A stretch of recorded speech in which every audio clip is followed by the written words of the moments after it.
Bienvenidos, hoy es martes 13 de mayo de 2025.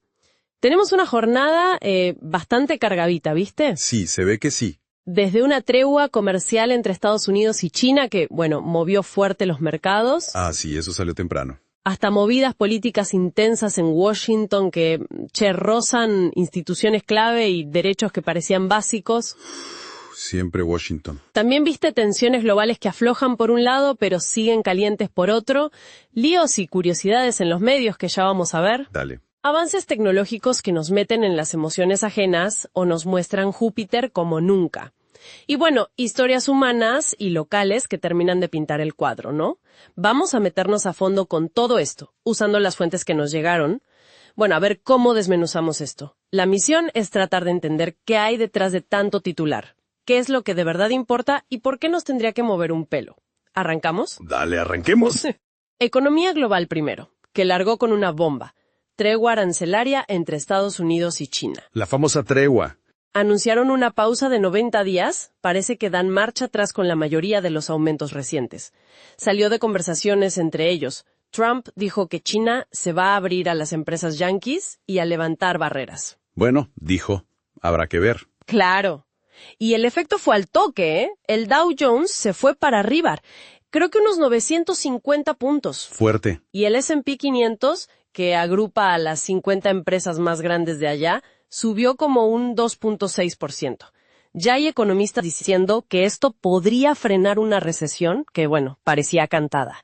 ¿Vos qué ves acá, más allá del festejo inicial? Mira, lo primero es el respiro, obvio. Es un alivio para los mercados, sin duda.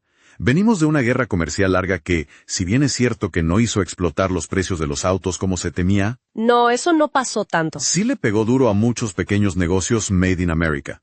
Ahora, la pregunta del millón es si esta tregua de 90 días, ¿es una solución de verdad o solo patear la pelota para adelante? Claro, es temporal por ahora. Porque las implicaciones de fondo para el comercio mundial y la economía estadounidense siguen ahí, ¿viste?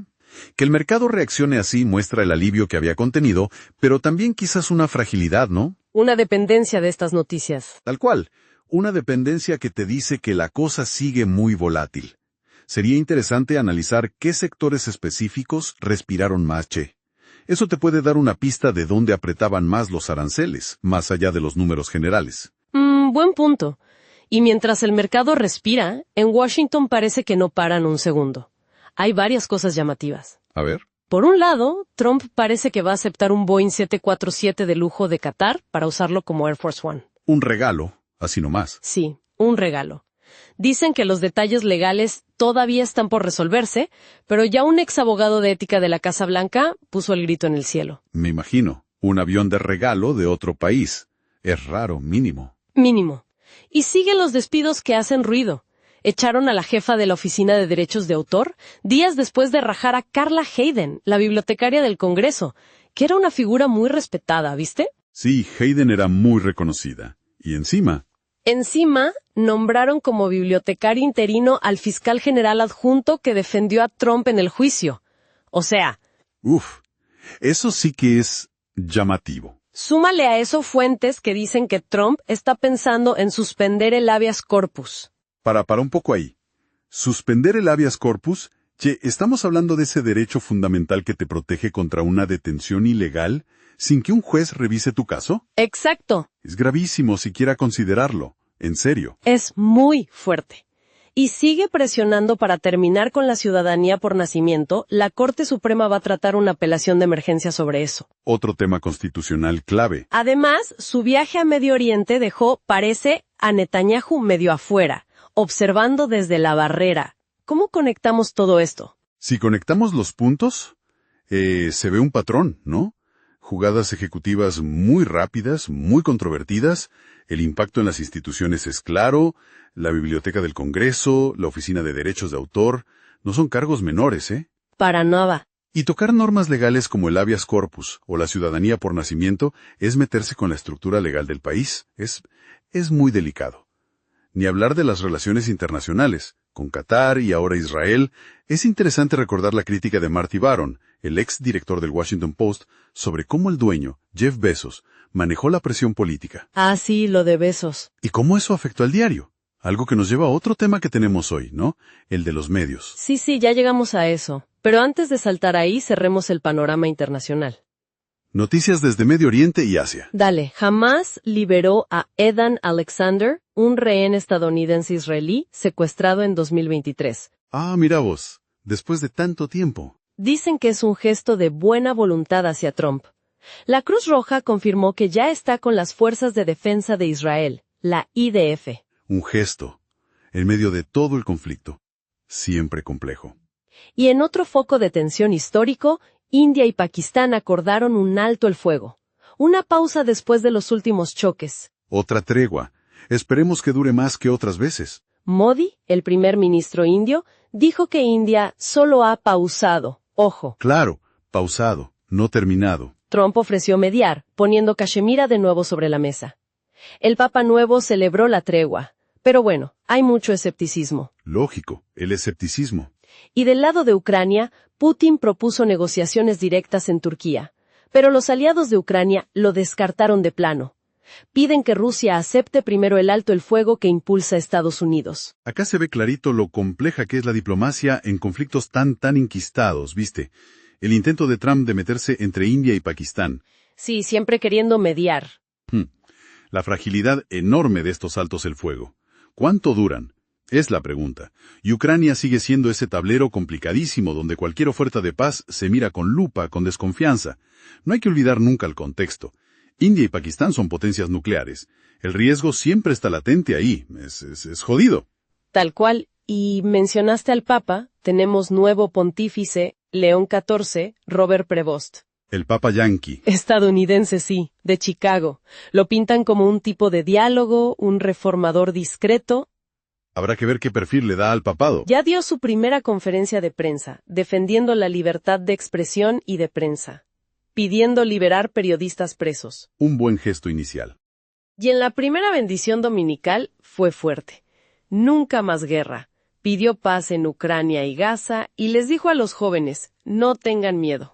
Un mensaje potente. Hay perlitas, como que llamó al hermano en medio de una entrevista con AP. ¿En serio? Jaja, ¿qué personaje? Sí, un video viejo donde hincha por los White Sox y se cuentan historias de su paso por un pueblo en Perú. Tener un papa estadounidense no es poca cosa, ¿eh?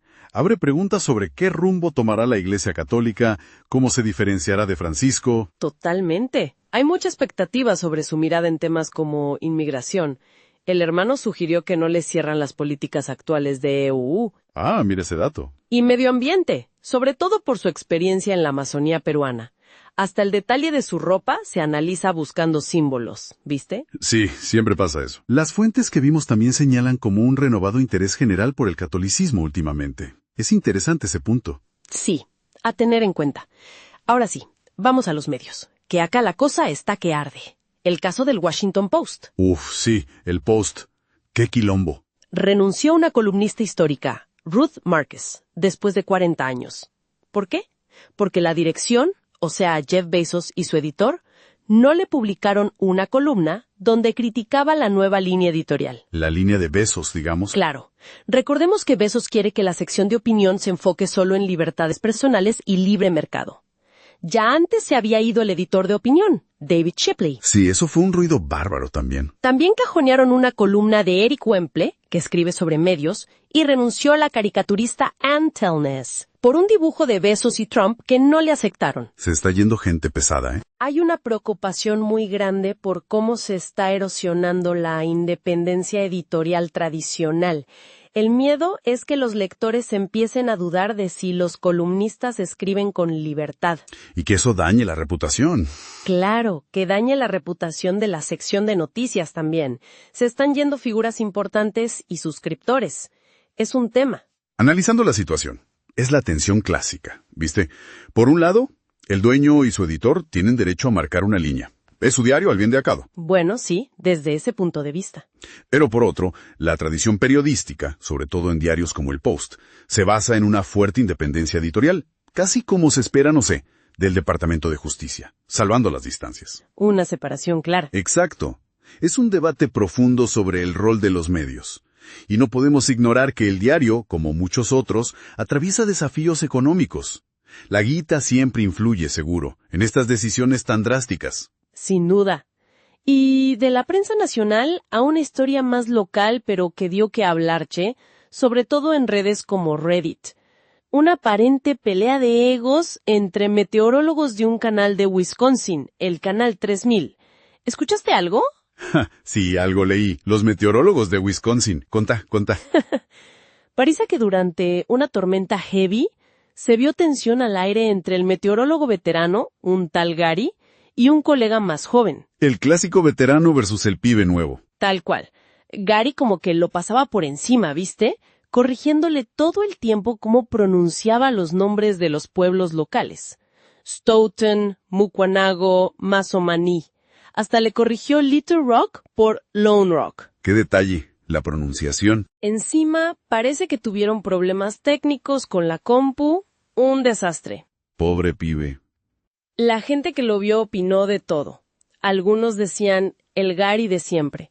Dominante pero un apasionado cuando hay tiempo. Severo. Otros lo veían como algo necesario, ¿viste? El experimentado guiando al nuevo en un momento crítico. Puede ser, sí. Hay que estar ahí. Y otros sintieron que Gary aplastó a los que empiezan. Y recordaban casos parecidos con otra meteoróloga.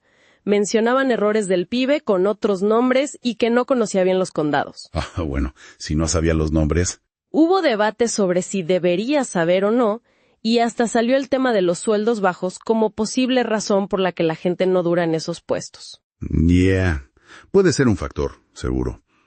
El laburo en medios locales no siempre paga bien. Mira, más allá del chisme, esto te muestra la presión brutal de las transmisiones en vivo, sobre todo en emergencias. Ahí la precisión es clave, y eso incluye pronunciar bien los nombres de los lugares, para que la gente sepa si le afecta o no. Fundamental eso. Vemos la tensión típica entre la experiencia y los nuevos talentos. Y resalta algo fundamental, la importancia del conocimiento local para las noticias locales. Es muy interesante también cómo la audiencia lee esas interacciones, ¿no? Cada uno lo interpreta desde su lugar. Totalmente. Y hablando de cómo nos llegan las noticias, un detalle técnico que notaron usuarios de Reddit en CNN. Los titulares cambian solos después de que carga la página. ¿Qué onda con eso? ¿Lo viste? Sí, eso se comentó bastante. La explicación más probable es que están haciendo lo que se llama pruebas A/B o A/B testing. Pruebas A/B. ¿Para qué? Básicamente, le muestran titulares distintos a grupos diferentes de usuarios para ver cuál consigue más clics. Carga uno por defecto y un programita, un script, lo cambia al toque por otra versión. O sea que no es que me equivoqué yo al leerlo. No, es a propósito. Esto nos lleva a pensar en cómo se usa la tecnología para optimizar la interacción, lo que podríamos llamar un clickbait dinámico. Clickbait dinámico. Me gustó. El riesgo es que puede afectar la confianza del lector si siente que la información es inestable o que lo están manipulando para que haga clic. Surge una cuestión ética, ¿viste? ¿Hasta qué punto se prioriza el clic sobre presentar la información de forma consistente? Es un límite fino. Y ojo, no es solo CNN. Otros grandes como el New York Times, hay hasta un bot en Twitter que rastrea esos cambios, y Fox News también lo hacen. Es el dilema eterno entre informar y generar engagement o guita. El negocio de las noticias. Volvamos a la economía un toque.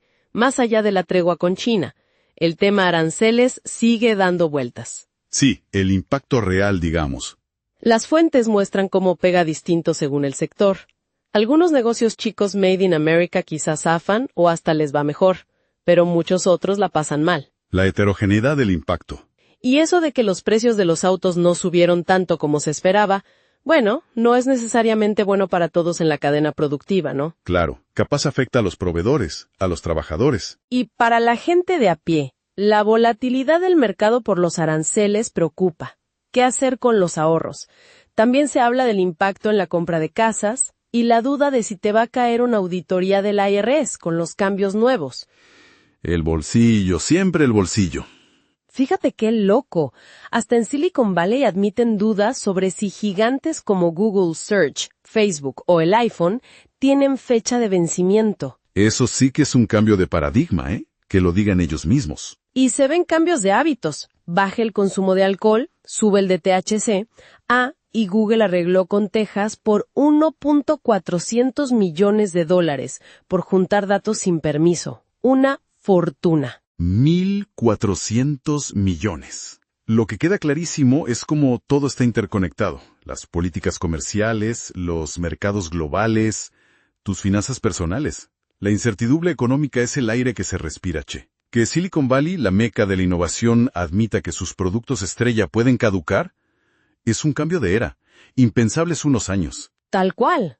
Y los cambios en el consumo, como el pase del alcohol al THC, hablan de transformaciones sociales más hondas, me parece. Sí, para analizar. Pasemos a tecnología y ciencia. Hay cosas curiosas y avances importantes. Dale, me gusta esta parte. Desarrollaron un aparatito con inteligencia artificial que detecta emociones con un 96% de precisión. ¡Wow! 96%. ¿Cómo funciona eso? ¿Te mira la cara? No especifican mucho el cómo, pero la cifra impresiona. Da un poco de miedo, ¿no? Ya, sí. El potencial de la IA para entender emociones es gigante, pero las preocupaciones sobre el mal uso son igual de grandes. Imagínate eso en manos equivocadas. Ni hablar. Para usuarios de iPhone explican que el puntito negro al lado de la cámara es para mejorar fotos y videos. Un detalle técnico. Mira, siempre aprendemos algo nuevo. Y tips para que dure más la batería del celu, un clásico. Nunca falla. Sí, el servicio a la comunidad.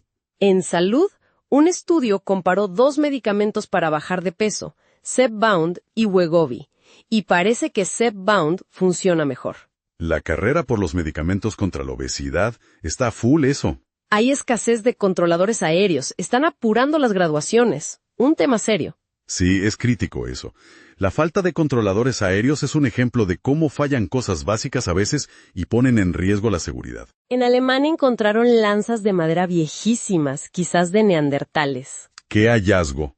Conectando con nuestro pasado más remoto. El telescopio Webb sacó fotos espectaculares de auroras en Júpiter, increíbles. El web no para de darnos maravillas. Y una nave espacial soviética entró a la atmósfera después de 53 años, dando vueltas. 53 años. Basura espacial con historia. Es increíble cómo estos descubrimientos, tanto del pasado remoto como del espacio, nos siguen abriendo la cabeza sobre quiénes somos y dónde estamos. Totalmente de acuerdo. Metámonos ahora con inmigración. Un tema siempre caliente, ¿viste? Sí. Siempre complejo y doloroso. En Estados Unidos, las políticas de Trump siguen generando noticias fuertes. Le sacaron la visa a una gobernadora mexicana y a su esposo. Una medida diplomática fuerte contra México. Le pidieron a la Corte Suprema que termine con el parole humanitario, que es un permiso especial para gente de Cuba, Venezuela y Haití. ¿Quieren cerrar esa puerta también? Un juez está viendo si Trump tiene poder para hacer volver a deportados a El Salvador. Un vuelo de deportación a Libia podría estar violando una orden judicial. Hubo más de 100 detenidos en Tennessee que apoyaban los planes de deportación. Mucha tensión, muchas acciones legales y policiales. Y el alcalde de Newark fue liberado después de visitar un centro de ICE, la agencia de inmigración. Lo habían detenido por ir a visitar. No queda claro si lo detuvieron o qué pasó, pero fue liberado tras la visita. Raro. Y las consecuencias se ven. La Iglesia Episcopal dijo que no va a ayudar a reasentar refugiados sudafricanos blancos a los que Trump les había ofrecido estatus. Una postura ética fuerte de la Iglesia Episcopal ahí. 7 vidas. Una corte frenó una orden para facilitar la vuelta de un solicitante de asilo deportado. Y está el caso de una mujer, Rumesa Öztürk, liberada después de 45 días. Afuera, el Reino Unido pone reglas más duras. En España crece la explotación laboral de latinoamericanos. Y Chipre devuelve sirios a su país. Lo que emerge acá es la complejidad tremenda, legal y humana, de las políticas migratorias. Se ve el rol clave de los tribunales como un contrapeso al poder ejecutivo, intentando poner frenos. Sí, la justicia tratando de intervenir. Las tensiones entre gobiernos, como Estados Unidos y México, son palpables. Y también se reflejan las distintas miradas éticas y religiosas frente a este fenómeno que es global, no pasa solo allá. Claro. Hablemos ahora de temas sociales y de salud que tocaron fibras sensibles, sobre todo con el Día de la Madre recién pasado. Sí, siempre moviliza el Día de la Madre. Se vinculó la prohibición del aborto en Texas con un mayor riesgo de sepsis para las embarazadas, un dato médico preocupante. El impacto directo de las leyes restrictivas en la salud de las mujeres es crítico. En Wisconsin, mira qué interesante, 2 madres, una republicana y otra demócrata, se juntaron para impulsar una ley que extienda la cobertura de Medicaid postparto a 1 año entero. Eso es bueno. una causa que supera la grieta política. El cuidado posparto es fundamental. Hubo muchas notas sobre el Día de la Madre, desde festejos en el zoo hasta la historia de una sobreviviente de cáncer, fotos de Adalmari López, y también críticas al baby bonus que propuso Trump. La maternidad vista desde todos los ángulos. Otras cosas de salud. Preocupación por un virus llamado metapneumovirus humano. ¿Lo conocías? No, primera vez que lo escucho. Habrá que ver qué es. Alerta sobre el peligro de la retracción de encías. Un estudio sobre una maratonista de 77 años para entender cómo envejecer bien. Interesante lo de la maratonista. En Wisconsin, de nuevo, problemas con los teléfonos en las cárceles que afectaron a las familias. Eso es terrible. Que funcionen cosas básicas como los teléfonos en las cárceles es un tema de derechos y bienestar familiar. Mantener el contacto es clave. Se discute el costo de los seguros médicos Medicare Advantage contra el Medicare tradicional. Y una aclaración sobre cuántas vacunas se recomiendan realmente para los chicos, porque parece que había confusión. Es clave ver cómo estas historias personales se conectan con las políticas. La necesidad de cuidar a las madres después del parto puede unir a gente de distintos partidos, mira vos. Sí, es esperanzador eso. El impacto de las restricciones al aborto en la salud es un tema crítico, y con consecuencias reales, como lo de la sepsis. Vemos la maternidad en todas sus facetas. Y además, aclarar la información de salud es vital hoy en día, con tanta desinformación dando vueltas. Tal cual. Ya que mencionamos Wisconsin varias veces, repasemos rápido otros temas puntuales de allá, ¿te parece? Dale, un vistazo local. Una ley electoral vieja que obliga a anotar datos en las boletas por correo está complicando los recuentos y podría afectar el secreto del voto. Un tema técnico, pero importante. Los detalles técnicos que pueden generar grandes problemas. Los problemas con los teléfonos en las cárceles que ya dijimos dejan a familias incomunicadas. Sí, eso ya lo mencionamos, pero vale la pena repetirlo por su impacto humano. También, una propuesta demócrata para prohibir que los fondos buitres compren casas.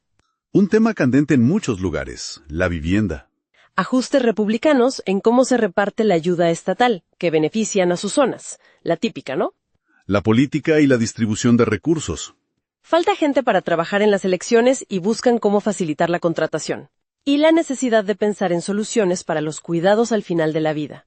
Un tema del que se habla poco. Esto te muestra cómo problemas que parecen chicos o muy locales, como una ley electoral específica o los teléfonos de una cárcel, tienen un impacto grande en la vida de la gente y en la confianza en cómo funcionan las cosas. ¿Las tensiones políticas y económicas se ven claritas a nivel estatal también? Sí, el día a día de la política local. Y para ir cerrando, una pasada rápida por otros titulares. Deportes, cultura, algo que te llame la atención. A ver, repasemos rápido. En deportes, los NY Red Bulls golearon 7-0 a LA Galaxy. Una paliza. 7-0, pobre Galaxy. Mbappé metió 3 goles, pero el Real Madrid perdió 4-3 con el Barça. Un partidazo parece. Hat-trick de Mbappé y pierden igual. Fútbol. Se retiró Derek Carr, jugador de fútbol americano de la NFL.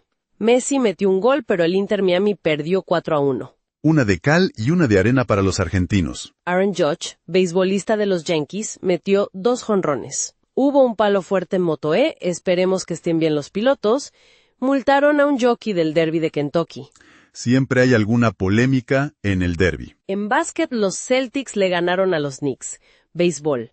Mets a Cubs, Rays a Brewers, Brewers a Rays. Hubo varios partidos.